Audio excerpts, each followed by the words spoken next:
A nursing shortage in the United States impacts all of us in terms of quality and availability of care when we need it. Exactly how does it impact us and our entire healthcare delivery system, including the nurses themselves? The care is lousy. People have to decide if they want to put up with that. I was in the hospital a few years ago recovering from a hip replacement, and I got sent down to the transitional care unit, which was appropriate. And I was fascinated by the fact that a good half of those patients had a family member sleeping in their room,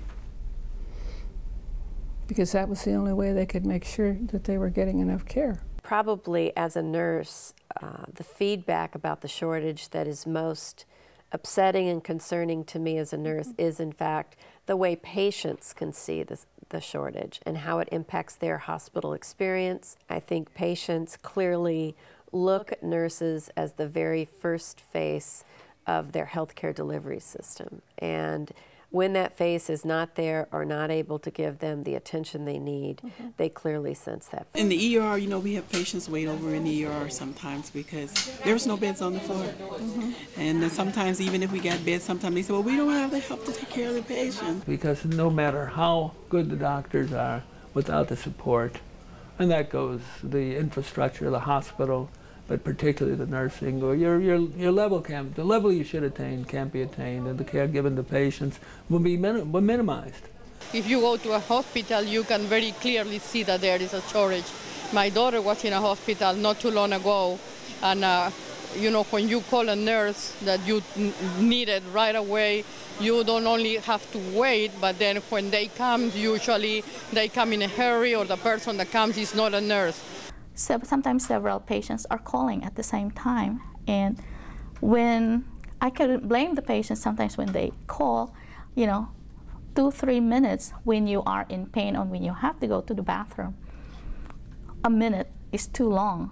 The worst shortage in nursing is in hospitals as opposed to clinics. I know there's a shortage of nursing educators, but I think the real crisis is in the hospital situation. I think most nurses would agree with that too, that the hospital environment right now is the toughest place to be. On 100 nursing vacancies this year, we're going to spend about $4.5 million on just the premium we pay, not the base rate, but the premium that we're paying to outside nurse registries, the temporary agencies that provide us with nurses. That's my entire bottom line. I mean, most California hospitals are happy to make a 1% net operating income, and $4.5 million eats up my whole bottom line. So I've got to find a solution to these nursing vacancies. Hospitals are stealing from each other. They're out hustling nurses from other hospitals to come work in their hospitals, and they have this price war going on to do that. You've got signing bonuses, things you've heard about in sports. You've got at hospitals, you've got signing bonuses. That's not good enough, and it's not working successfully for us at all.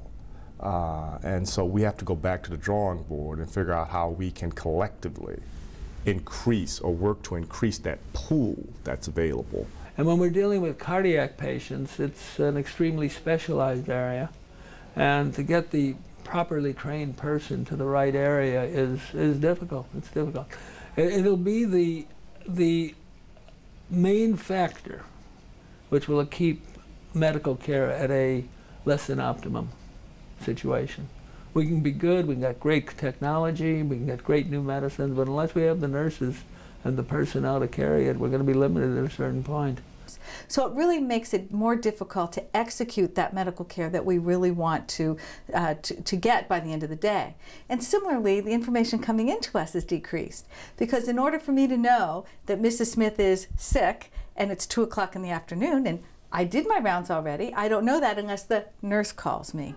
Patients are so much sicker, you need more time to take care of their needs, but because we're pressured, time pressure, patient pressure, bed pressure, we just don't have enough time to take care of them. We were able to end up with more patients, up to the point that sometimes we get 10, 11, 12 patients. We end up with more patients because we have more beds. And we complain that, you know, this is enough. We cannot take care of these patients anymore.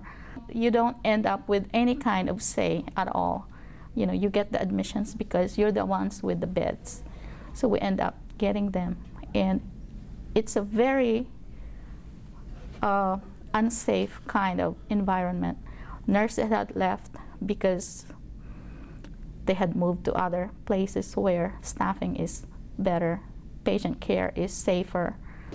Now the nurses go home, they're exhausted, then by the time they get home, get relaxed, time to come back the next day, so they just get burnt out, so there's nothing positive they can think about the situation other than when they go get out of nursing. One of the reasons that people didn't pay any attention to it for a while is that nobody died. Okay? I mean, well, people died, but I mean, if you short-staffed a hospital, you didn't have a mass of people dying. Okay, they had urinary tract infections, they had all these other things, their hospital stay was longer, but nobody was measuring that.